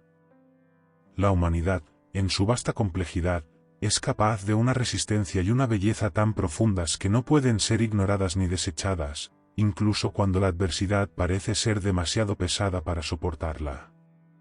Este es el sentido de la verdadera resiliencia. No es la ausencia de dificultades, sino la capacidad de mantenernos firmes frente a ellas. A través de los momentos de sufrimiento, de lucha, de angustia, podemos llegar a comprender algo fundamental sobre nosotros mismos y sobre el mundo que nos rodea. No es el dolor lo que nos define, sino la manera en que elegimos responder a él. Esta capacidad de respuesta, que varía según cada ser humano, nos permite encontrar significados más profundos en las experiencias de la vida. La libertad, entonces, no se encuentra en la eliminación del sufrimiento, sino en nuestra capacidad para aceptarlo, para aprender de él y para encontrar en él las semillas de una vida más rica y auténtica. Este proceso de aceptación es lo que nos permite desarrollar una visión más profunda y comprensiva de nuestra existencia. La vida no es un camino lineal de placer sin obstáculos, sino un viaje de múltiples dimensiones, donde las alegrías y los dolores se entrelazan y nos enseñan lecciones valiosas. La libertad en su sentido más profundo no es la ausencia de dolor, sino la capacidad de abrazar el dolor y seguir adelante. Es un acto de transformación, de toma de conciencia de que el sufrimiento no es un obstáculo insuperable, sino una oportunidad para crecer, para renovarnos y para descubrir nuevos propósitos. Al aceptar la totalidad de la experiencia humana, nos permitimos llegar a un entendimiento más claro de lo que realmente importa: vivir con conciencia, vivir con amor, vivir con compasión y gratitud. Vivir con la capacidad de ver la vida no como una serie de infortunios que debemos evitar, sino como un proceso de crecimiento continuo, donde cada paso, cada error y cada éxito son oportunidades para aprender y trascender. Vivir auténticamente es ser capaz de ver más allá de las dificultades y reconocer que, en cada experiencia, ya sea dolorosa o placentera, se esconde una lección que nos permite evolucionar. La paradoja del botón rojo, al final, pone en evidencia una de las grandes preguntas filosóficas sobre la vida: ¿qué significa realmente vivir? ¿Es vivir solo una cuestión de estar presentes, o implica una inmersión profunda en todas las experiencias que la vida nos ofrece? La vida, en su complejidad, requiere que nos entreguemos a ella de manera total, aceptando tanto los momentos de gloria como aquellos de sufrimiento. La vida no es una narrativa perfecta, sino una historia llena de giros inesperados, de dificultades y de momentos de alegría que, juntos, crean una experiencia que es, al mismo tiempo, desafiante y hermosa. Es precisamente en este marco de contradicción donde se encuentra la belleza de la existencia humana. Al elegir no presionar el botón, estamos eligiendo continuar en el camino de la vida, con todos sus altibajos. Esta elección no es una negación de la realidad del sufrimiento, sino una afirmación de nuestra capacidad para atravesarlo con dignidad, para transformarlo en algo que nos fortalezca. En cada paso del camino, podemos descubrir no solo la fortaleza que yace en nosotros, sino también la capacidad de encontrar belleza en lo que otros podrían considerar insignificante o doloroso. En este sentido, la vida es una oportunidad continua para crecer, para encontrar significado, y para aportar algo valioso al mundo. La libertad, entonces, no es solo una cuestión de tener la capacidad de elegir entre evitar o enfrentar el sufrimiento. La verdadera libertad surge cuando podemos aceptar plenamente que la vida está hecha de todo lo que nos sucede, de todo lo que elegimos vivir, y que somos capaces de encontrar significado incluso en los momentos más difíciles. La verdadera libertad se encuentra en la capacidad de vivir auténticamente, sin esconderse de la realidad, sin tratar de escapar de lo que nos desafía, sino enfrentándolo con una actitud de esperanza y de transformación. En última instancia, la elección de no presionar el botón rojo no es simplemente un acto de resistencia al sufrimiento, sino también una profunda afirmación de la vida, un acto de reconciliación con la naturaleza misma de nuestra existencia. Es un reconocimiento de que la vida, tal como es, con todos sus momentos oscuros y luminosos, merece ser vivida. Al aceptar la complejidad de la vida, al abrazar sus contradicciones y ambigüedades, encontramos lo que muchos llamarían la verdadera libertad, la libertad de vivir auténticamente, con propósito, y con una mirada llena de esperanza hacia el futuro. A lo largo de la historia, muchas corrientes filosóficas y espirituales han enfatizado la importancia de aceptar el sufrimiento como una parte esencial del proceso de crecimiento personal. En el budismo, por ejemplo, se reconoce que el sufrimiento es una característica inherente a la vida, y que es a través de la aceptación de este sufrimiento que podemos alcanzar la paz interior. La vida no es un proceso de eliminación de los dolores, sino de transformación a través de ellos.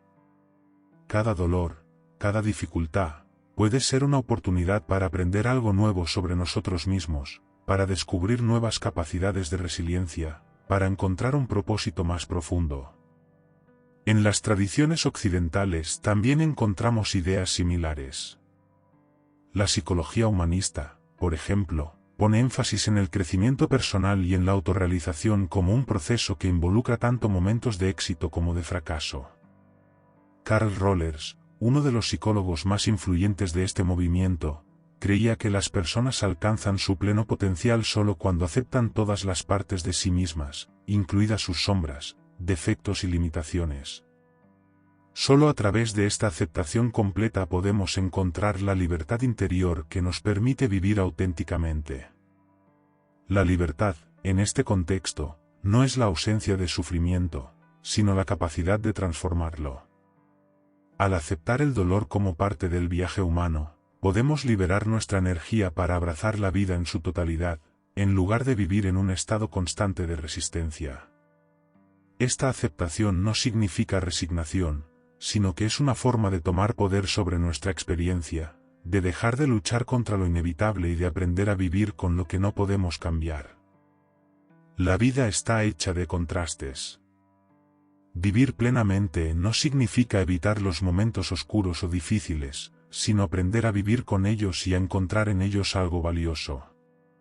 Esta dualidad de la vida, con su mezcla de luces y sombras, es lo que la hace tan rica y compleja. La luz no puede existir sin la oscuridad, y viceversa. Los momentos de felicidad y plenitud no serían tan significativos si no existieran los momentos de tristeza y lucha. Aceptar la dualidad de la vida significa reconocer que no hay una experiencia sin la otra.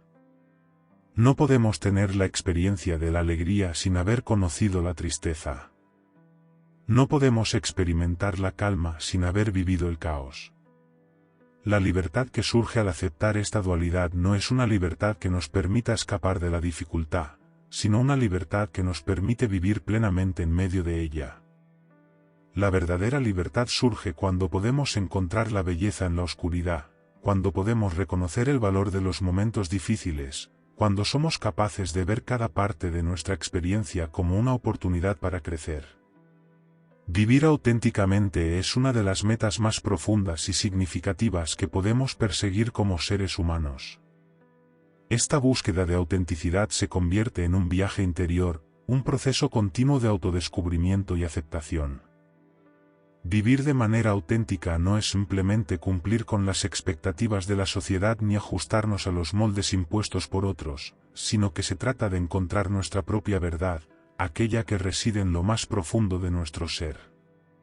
Es vivir de acuerdo a nuestras convicciones, nuestras pasiones y nuestros deseos más genuinos, sin temor a las críticas ni al juicio de quienes nos rodean. Es un acto de valentía que requiere desprenderse de las máscaras que usamos para encajar en el mundo exterior y despojarnos de las expectativas ajenas para permitirnos ser verdaderamente nosotros mismos, tal y como somos. La libertad de vivir auténticamente, entonces, no es algo que simplemente llega con el tiempo, ni es algo que se nos otorga sin esfuerzo. Es una libertad que debemos conquistar todos los días. La capacidad de tomar decisiones basadas en nuestros propios valores es lo que realmente define nuestra libertad interior. Sin embargo, esta libertad no es sencilla de alcanzar. Vivir auténticamente no es un camino recto ni fácil, sino que está plagado de obstáculos y desafíos internos. Requiere la disposición de enfrentarnos a nuestras propias dudas, inseguridades y miedos. A menudo, el mayor obstáculo para vivir de manera auténtica no está fuera de nosotros, sino dentro de nuestro propio ser. El miedo al rechazo, el temor a la crítica, la necesidad de aprobación de los demás, son fuerzas poderosas que nos empujan constantemente a conformarnos y a abandonar nuestra autenticidad en favor de la aceptación social. En este proceso de autoliberación, nos enfrentamos a la difícil tarea de tomar decisiones que puedan no ser populares o que incluso nos alejen de lo que los demás esperan de nosotros. Sin embargo, es en esta lucha interna donde descubrimos lo que realmente significa vivir. Vivir auténticamente implica ser valientes ante la vida, tomar riesgos, caminar por caminos inciertos y enfrentarnos a las consecuencias de nuestras elecciones sin lamentarnos por lo que pudimos haber perdido. Esta valentía, esta disposición a seguir nuestro propio camino, es lo que nos brinda una satisfacción profunda, aquella que solo surge cuando somos capaces de ser fieles a nosotros mismos. La verdadera satisfacción no viene de complacer a los demás o de cumplir con los estándares establecidos por la sociedad.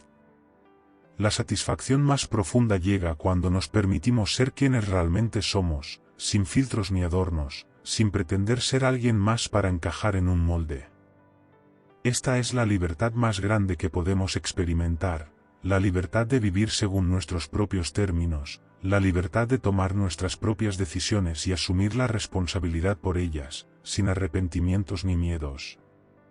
Vivir auténticamente es un proceso liberador porque nos conecta con nuestro propósito más profundo, el que nos permite levantarnos cada mañana con un sentido de dirección, incluso cuando el camino se vuelve incierto y desafiante. De hecho, vivir de manera auténtica no es solo un ejercicio individual, sino también un acto de resistencia. En un mundo lleno de expectativas externas, de presiones sociales y de normas que dictan lo que debemos ser y hacer, elegir ser auténticos es un acto de rebeldía contra el conformismo.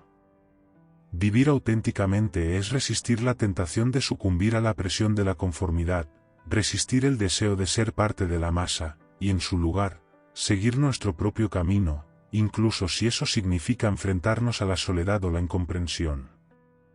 Esta resistencia no se trata de rechazar a los demás, sino de mantener nuestra integridad en un mundo que constantemente nos empuja a ser algo que no somos. Es resistir el deseo de encajar y aceptar que la verdadera paz viene cuando dejamos de luchar por la aceptación externa y comenzamos a valorarnos a nosotros mismos tal y como somos. Además, vivir auténticamente es también resistir la tentación de huir del sufrimiento. El sufrimiento es una parte inevitable de la vida, y es imposible vivir una vida completamente libre de él. Sin embargo, en lugar de evitarlo o tratar de eliminarlo, vivir auténticamente significa abrazarlo como una parte integral de la experiencia humana. En lugar de ver el sufrimiento como algo que debe ser evitado a toda costa, lo vemos como una oportunidad para crecer, aprender y evolucionar. Vivir auténticamente no es una vida sin dolor, sino una vida que abraza tanto el dolor como la alegría, que reconoce que ambos son necesarios para el crecimiento. Es aprender a caminar a través de las sombras sin dejarse consumir por ellas, encontrar la luz incluso en los momentos más oscuros. La falsa promesa de que la vida será perfecta o fácil es una ilusión peligrosa.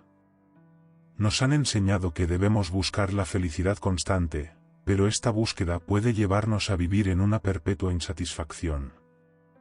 La vida no es un constante estado de euforia, sino una serie de altibajos, de momentos de luz y de oscuridad. Vivir auténticamente es aceptar que estos altibajos son parte de la vida, que no podemos tener todo sin sacrificios, que no podemos disfrutar de la calma sin haber pasado por la tormenta. Es a través de los momentos imperfectos, de los desafíos y las dificultades, donde encontramos las oportunidades más poderosas para crecer, para descubrir nuevas facetas de nosotros mismos, para transformarnos. En lugar de buscar la perfección o la ausencia de sufrimiento, vivir auténticamente es una invitación a vivir con todo lo que somos, en toda nuestra humanidad. Es aceptar que somos seres imperfectos, con defectos y virtudes, con sombras y luces. Solo cuando abrazamos nuestra totalidad podemos ser libres. La verdadera libertad no se trata de escapar de lo que nos duele, sino de aprender a vivir con lo que nos duele y encontrar en ello el propósito y el significado que nos da fuerza para seguir adelante.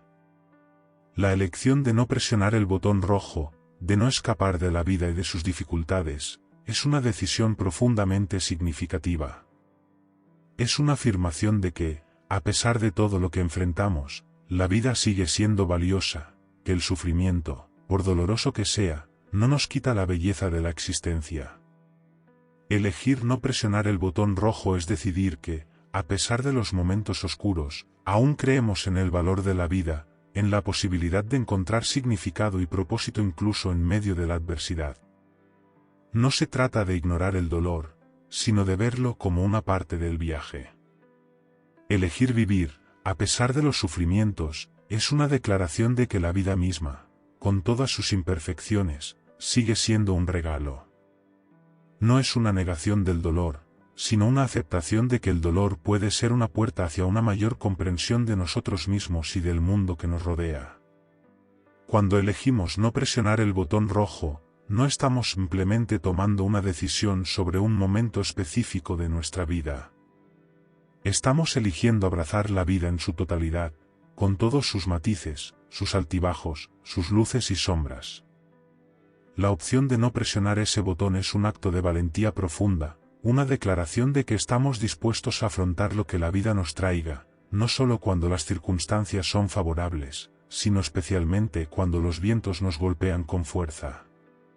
Elegir no escapar es elegir experimentar la vida plenamente, es decir, sí a las partes de la existencia que son difíciles, desafiantes y, a veces, dolorosas, pero que al mismo tiempo nos ofrecen la oportunidad de aprender y crecer.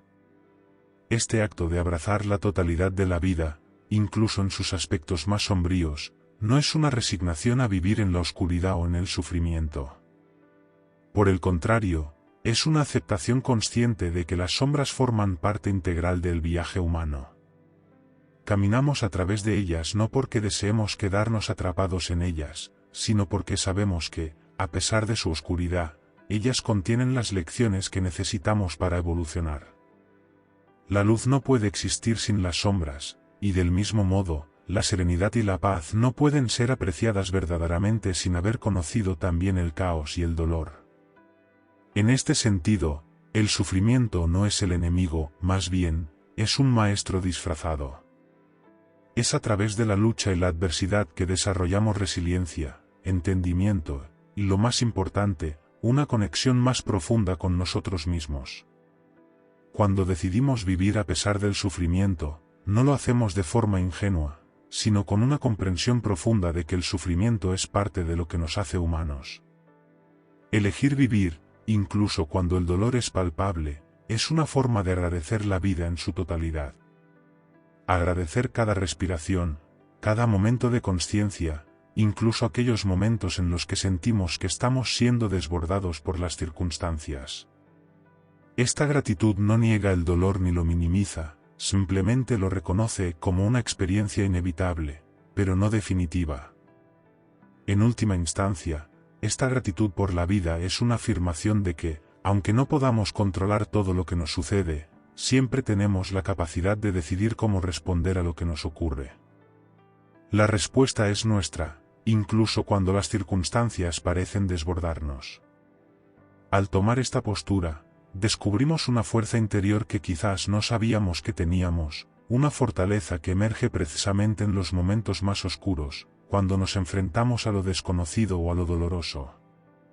Es en esa capacidad de elegir cómo respondemos, en lugar de simplemente reaccionar ante lo que la vida nos presenta, donde se revela nuestra verdadera libertad. Vivir auténticamente no significa estar exentos de desafíos o dificultades, sino tener la libertad de decidir cómo vamos a vivir con esos desafíos. Podemos elegir ser víctimas de nuestras circunstancias, o podemos elegir aprender de ellas y seguir adelante con mayor sabiduría y fuerza. Esta es la verdadera naturaleza de la libertad, la capacidad de responder a la vida con integridad y autenticidad, incluso cuando no podemos controlar lo que nos ocurre. Vivir auténticamente, entonces, se convierte en un viaje constante de aceptación, resistencia, valentía y crecimiento. A menudo, la sociedad nos presenta una visión distorsionada de lo que significa una vida exitosa o plena. Nos dicen que la felicidad debe ser constante, que debemos evitar el dolor a toda costa, que la vida ideal es aquella sin dificultades. Sin embargo, al mirar la vida de esta manera, nos perdemos la riqueza de lo que significa ser verdaderamente humanos. Vivir auténticamente no significa alcanzar la perfección, porque esa perfección no existe. En cambio, vivir auténticamente es ser fieles a nosotros mismos, aceptar nuestras imperfecciones y reconocer que las luchas y los fracasos forman parte de nuestro camino hacia el crecimiento. En este viaje, ser auténticos significa aceptar tanto la luz como la oscuridad de nuestro ser. Vivir de manera auténtica es un acto de integridad, en el que nos permitimos ser quienes realmente somos, sin tratar de ocultar nuestras sombras o minimizar nuestras debilidades. No se trata de ser perfectos, sino de ser reales. Aceptar que tanto el placer como el sufrimiento son partes fundamentales de nuestra experiencia humana nos libera de la ilusión de que debemos escapar del dolor. De hecho, es a través del sufrimiento donde podemos encontrar las mayores oportunidades de transformación. Al aceptar nuestras propias sombras y debilidades, no solo encontramos la fuerza para superarlas, sino que también desarrollamos una comprensión más profunda de los demás. Al vivir con autenticidad, reconocemos que todos, en algún momento, enfrentamos nuestros propios demonios internos, y que es a través de la aceptación de nuestras luchas que nos acercamos a los demás de manera más genuina. Esta idea de vivir con integridad y sin máscaras implica un acto continuo de resistencia. Resistencia no solo a las presiones externas, sino también a las fuerzas internas que nos empujan a conformarnos, a ser como los demás esperan que seamos. La vida nos reta constantemente a elegir entre la autenticidad y la conformidad, entre vivir según nuestros propios valores o ajustarnos a las expectativas ajenas. Esta resistencia no es una lucha constante, sino una decisión consciente de vivir con propósito, de mantener nuestra autenticidad incluso cuando el mundo nos invita a ser algo diferente. Vivir con autenticidad también significa resistir la tentación de huir del sufrimiento. Como seres humanos, tendemos a evitar el dolor y la incomodidad. Nos hemos acostumbrado a buscar la felicidad a través de la gratificación instantánea, la comodidad y la evitación del dolor. Sin embargo, este enfoque solo nos aleja de lo que realmente importa. La vida no se trata de evitar el dolor, sino de aprender a vivir con él, de encontrar significado en las dificultades y de crecer a través de ellas. Vivir auténticamente significa abrazar el sufrimiento como una oportunidad para aprender y evolucionar, en lugar de verlo como un obstáculo que debemos evitar a toda costa. Cuando optamos por no presionar el botón rojo, elegimos enfrentar las adversidades de frente, con valentía, sabiendo que estas son las experiencias que nos enseñarán las lecciones más importantes de la vida. El sufrimiento, lejos de ser un enemigo, se convierte en un maestro.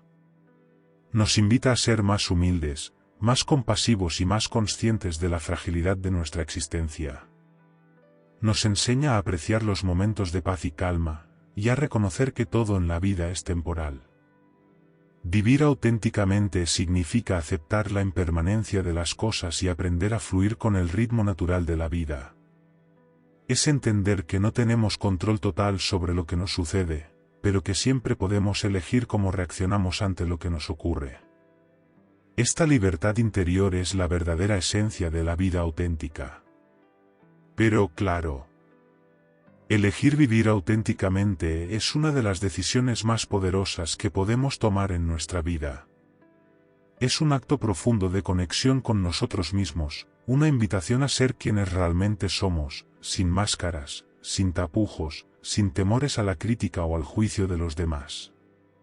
Vivir auténticamente no implica vivir una vida fácil o libre de dificultades, de hecho, a menudo implica exactamente lo contrario.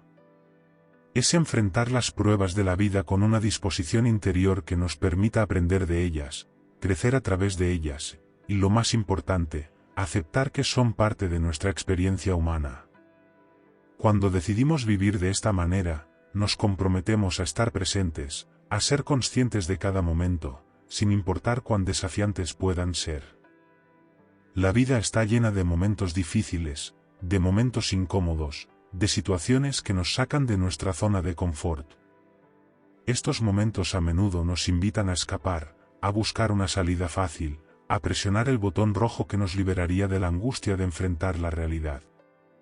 Sin embargo, elegir vivir auténticamente significa elegir estar en esos momentos difíciles, significa abrazar la incomodidad, no con la intención de permanecer en ella, sino con la conciencia de que, al enfrentarnos a estos momentos, nos estamos acercando más a nuestra verdadera esencia.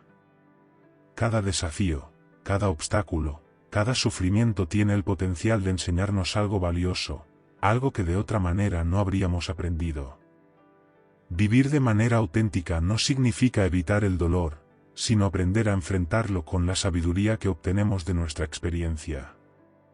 A través de este viaje de autenticidad, de aceptación y resistencia, encontramos algo que no se puede hallar en ninguna otra parte, la paz interior. No es una paz superficial, una paz que se obtiene al evitar el conflicto o el sufrimiento, sino una paz profunda que proviene de la aceptación de todo lo que somos. Esta paz no se basa en la idea de que siempre debemos estar felices o siempre debemos estar sin problemas. En cambio, se trata de una paz que surge del entendimiento profundo de que la vida es compleja y multifacética, que tiene tanto momentos de luz como de oscuridad, y que ambos son esenciales para nuestro crecimiento personal.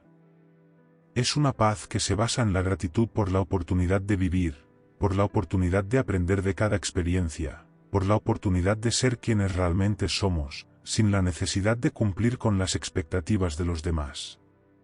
Cuando vivimos auténticamente, no solo estamos liberándonos de las expectativas ajenas, sino que también estamos liberándonos de nuestras propias limitaciones internas. A menudo, nos encontramos atrapados en las historias que nos contamos a nosotros mismos sobre lo que deberíamos ser o lo que deberíamos hacer. Estas historias están llenas de normas sociales, expectativas familiares y presiones culturales que nos dicen cómo debemos comportarnos, qué debemos hacer para tener éxito, qué es lo que nos hace valiosos. Vivir auténticamente significa liberarse de estas historias limitantes, cuestionar nuestras creencias y prejuicios y ser fieles a lo que realmente nos resuena en lo más profundo de nuestro ser. Nos permite descubrir lo que realmente importa para nosotros, lo que realmente deseamos y lo que realmente nos da sentido. Es en este proceso de liberación y autodescubrimiento donde encontramos nuestra verdadera fuerza. Al liberarnos de las expectativas externas, nos permitimos ser quienes somos, sin máscaras, sin miedo, sin arrepentimientos. No necesitamos seguir las reglas impuestas por la sociedad para ser felices o exitosos, podemos trazar nuestro propio camino, guiados por nuestra intuición y nuestros valores internos. Este proceso no siempre es fácil, pero es profundamente liberador. Nos permite experimentar la vida de una manera más plena, más rica, más auténtica. Ya no vivimos para cumplir con las expectativas de otros, sino para vivir según nuestras propias normas, las normas que surgen de nuestro ser más profundo. A lo largo de este viaje, nos encontramos con la necesidad de resistir. Vivir auténticamente es un acto de resistencia, pero no una resistencia pasiva, sino una resistencia activa y consciente. Es resistir la presión de conformarnos, de seguir el camino fácil, de tomar decisiones basadas en el miedo en lugar de en el amor. Es resistir la tentación de rendirse ante las adversidades, de ceder ante la tristeza o la frustración, y en su lugar, abrazar el desafío con valentía y con el compromiso de aprender y crecer. Esta resistencia no solo está dirigida hacia las presiones externas, sino también hacia nuestras propias dudas internas, nuestras inseguridades, nuestros temores más profundos. La autenticidad es una lucha constante contra estas voces internas que nos dicen que no somos suficientes, que no somos dignos de ser nosotros mismos. Vivir auténticamente es desafiar estas voces y seguir adelante, a pesar de ellas, con el coraje de ser verdaderamente quienes somos. El sufrimiento, que muchas veces evitamos a toda costa, es en realidad una parte fundamental de este proceso. Vivir auténticamente no significa evitar el sufrimiento, sino aprender a vivir con él, a navegar por él con la sabiduría que adquirimos a lo largo de nuestras vidas. El sufrimiento es una de las experiencias más universales de la vida humana, y sin él, no podríamos apreciar la belleza de la alegría, ni la profundidad de la gratitud, ni la plenitud del amor. Al vivir auténticamente, no solo abrazamos el sufrimiento como una parte natural de nuestra existencia, sino que también aprendemos a encontrar la sabiduría en él, a encontrar las lecciones que trae consigo. El sufrimiento, entonces, se convierte en un maestro, en una oportunidad para crecer y para aprender más sobre nosotros mismos. De esta manera, la libertad auténtica no se trata de escapar del sufrimiento o de buscar una vida libre de dificultades. Es la libertad de vivir plenamente dentro de esas dificultades. Es la libertad de ser quienes somos, sin máscaras, sin miedo, sin arrepentimientos. Vivir auténticamente es ser fiel a nuestra verdad, incluso cuando las circunstancias externas nos desafían. Es vivir con propósito, con pasión, con el compromiso de ser lo más real y lo más honesto con nosotros mismos. sabemos que la vida puede ser incierta, que nos enfrentaremos a momentos de dolor y de incertidumbre, pero también sabemos que tenemos la capacidad de decidir cómo vamos a enfrentar esos momentos. Es esta capacidad de respuesta lo que nos otorga la verdadera libertad. No podemos controlar todo lo que nos sucede, pero sí podemos controlar cómo reaccionamos ante ello. Vivir auténticamente es la libertad de responder a la vida de acuerdo con nuestras creencias, nuestros valores y nuestra esencia. No se trata de tener una vida perfecta, sino de vivir de manera significativa, de ser coherentes con quienes somos y con lo que representamos. Al hacer esto, encontramos una paz interior que va más allá de la simple satisfacción temporal. Encontramos una paz que surge de la aceptación de todo lo que somos, de todo lo que hemos experimentado, y de la gratitud por la oportunidad de seguir creciendo y aprendiendo. En última instancia, la libertad auténtica es la libertad de vivir con propósito y autenticidad, de abrazar tanto la luz como la oscuridad, el placer y el sufrimiento, y de saber que, en todo momento, estamos en el camino correcto. Al vivir auténticamente, encontramos la paz que no depende de las circunstancias externas, sino de nuestra propia capacidad para ser quienes realmente somos. Esta paz es el resultado de vivir con integridad, de ser fieles a nosotros mismos y de aceptar la totalidad de la experiencia humana. Vivir auténticamente es un acto de valentía, de aceptación y de gratitud, y es a través de este acto que descubrimos nuestra verdadera libertad. Vivir auténticamente es, en muchos aspectos, un viaje profundo, más allá de las preocupaciones cotidianas y de las expectativas de la sociedad. Es un compromiso con uno mismo, una decisión de ser plenamente quien somos, sin ocultarnos ni intentar encajar en moldes que no nos corresponden. Es un acto de valentía, de despojarnos de las capas que hemos ido acumulando a lo largo de los años para adaptarnos a lo que otros esperan de nosotros. Pero vivir auténticamente es mucho más que un simple acto de autoaceptación, es una forma de conectarnos con lo que realmente importa, con la vida en su totalidad. Este viaje hacia la autenticidad nos conecta con algo mucho más grande que nosotros mismos. Nos conecta con la esencia de la vida, esa fuerza inmutable que nos impulsa a crecer, a evolucionar y a aprender constantemente. A medida que nos permitimos ser quienes realmente somos, nos abrimos a una vida llena de posibilidades, experiencias y transformaciones. En lugar de vivir bajo la sombra de las expectativas ajenas, podemos experimentar la vida con una profundidad y una intensidad que solo aquellos que se atreven a ser auténticos pueden conocer. Esta profundidad y esta intensidad se manifiestan en cada aspecto de nuestra vida. Cuando vivimos auténticamente, cada momento tiene un significado diferente, un propósito distinto. No vivimos de manera automática, ni simplemente seguimos la rutina diaria sin cuestionar. En cambio, nos sumergimos en cada experiencia, ya sea alegre o desafiante, con una conciencia plena de que estamos en el camino correcto. La vida, en su totalidad, nos es revelada de una manera que antes podría habernos parecido inaccesible o incluso aterradora. Nos damos cuenta de que todo lo que ocurre a nuestro alrededor tiene un valor profundo, que cada desafío nos invita a crecer y que cada momento de placer nos conecta con la belleza del mundo. Uno de los aspectos más liberadores de vivir auténticamente es que nos da la oportunidad de liberarnos de las cargas emocionales y psicológicas que cargamos al tratar de cumplir con las expectativas de los demás. A menudo, vivimos nuestras vidas tomando decisiones basadas en lo que otros piensan que es lo mejor para nosotros, en lo que la sociedad espera de nosotros. Nos preocupamos por el juicio ajeno, por las comparaciones constantes, por los estándares que no siempre reflejan quiénes somos realmente. Vivir auténticamente, sin embargo, nos permite liberarnos de estas presiones.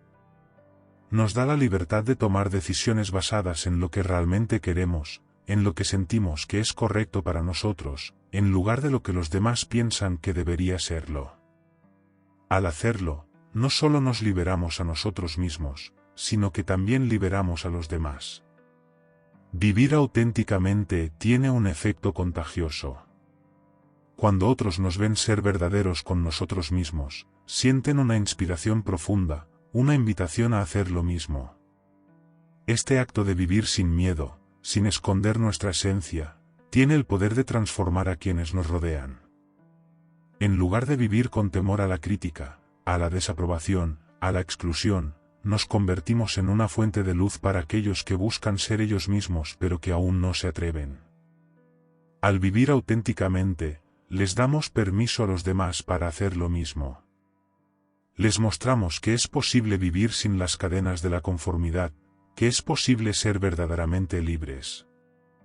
Este acto de liberación, tanto personal como colectiva, es una de las mayores contribuciones que podemos hacer al mundo. La verdadera libertad no se encuentra solo en ser quienes somos, sino en ser una inspiración para otros, para que también encuentren su propia libertad. Vivir auténticamente es un regalo que no solo nos damos a nosotros mismos, sino que también le damos al mundo. Es una forma de empoderar a los demás, de darles la oportunidad de ser quienes son sin miedo ni restricciones. Este proceso de transformación no solo se da en el ámbito personal, sino que tiene un impacto profundo en las comunidades, en las relaciones y en la sociedad en general. Cada persona que se libera de las expectativas ajenas y se permite ser auténtica está contribuyendo a crear un mundo más abierto, más inclusivo, más comprensivo. La paz que encontramos al vivir auténticamente es una paz que no se basa en la ausencia de conflictos o dificultades, sino en la aceptación plena de todo lo que somos y todo lo que vivimos. Esta paz no es algo que se pueda encontrar en el exterior, en logros materiales o en la aprobación de los demás. Es una paz que surge de nuestro interior, de nuestra capacidad para aceptar nuestra humanidad en su totalidad. A medida que nos liberamos de las expectativas ajenas y comenzamos a vivir de acuerdo con nuestra verdad, encontramos una serenidad profunda.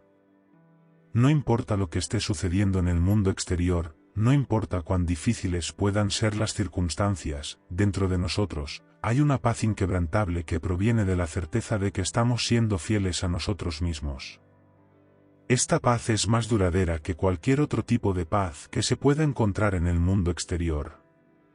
A menudo buscamos la paz en las circunstancias externas, en una relación perfecta, en un trabajo exitoso, en el reconocimiento de los demás. Pero estas fuentes externas de paz son efímeras, están sujetas a cambios y pueden desvanecerse en cualquier momento. La paz que proviene de vivir auténticamente es diferente.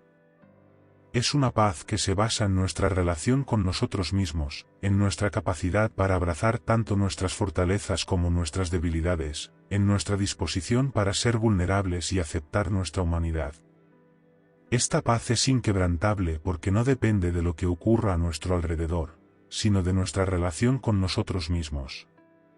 Además, al vivir auténticamente, nos conectamos con algo más grande que nosotros mismos.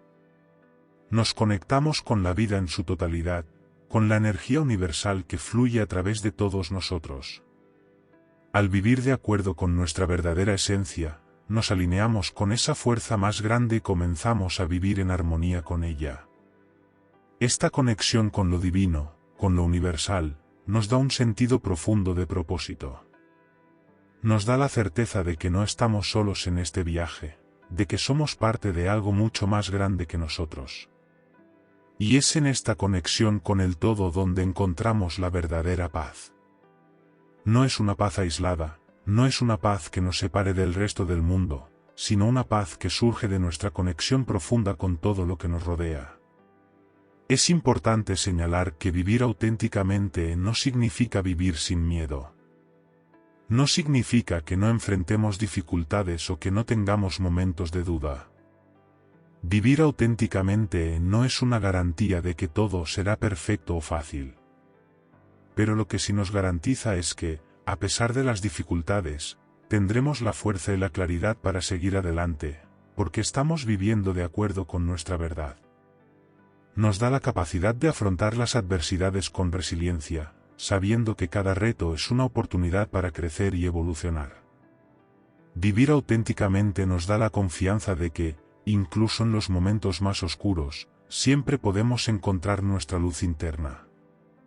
Este tipo de vida auténtica también nos da la capacidad de abrazar tanto la luz como la oscuridad en nuestra existencia. No se trata de rechazar los aspectos difíciles de la vida o de pretender que todo es perfecto. Vivir auténticamente significa aceptar tanto la belleza como el dolor, tanto el placer como el sufrimiento, como partes esenciales de nuestra experiencia humana. Al hacer esto, nos liberamos de la necesidad de buscar la perfección y comenzamos a ver la belleza en la imperfección. Nos damos permiso para ser humanos, para cometer errores, para aprender, para crecer, para sanar. Y es a través de este proceso de aceptación y crecimiento donde encontramos la verdadera libertad. Al final, vivir auténticamente nos permite experimentar la vida en su totalidad, con todas sus complejidades y maravillas.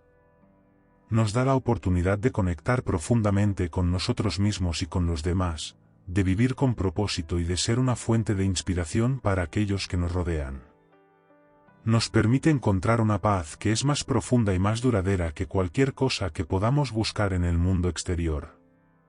Y lo más hermoso de todo es que, al vivir auténticamente, no solo nos liberamos a nosotros mismos, sino que también damos permiso a otros para hacer lo mismo. En este proceso de vivir con autenticidad, nos convertimos en una luz que guía a otros hacia su propio camino de libertad y paz. Y esa luz, esa paz, es la verdadera recompensa de vivir auténticamente.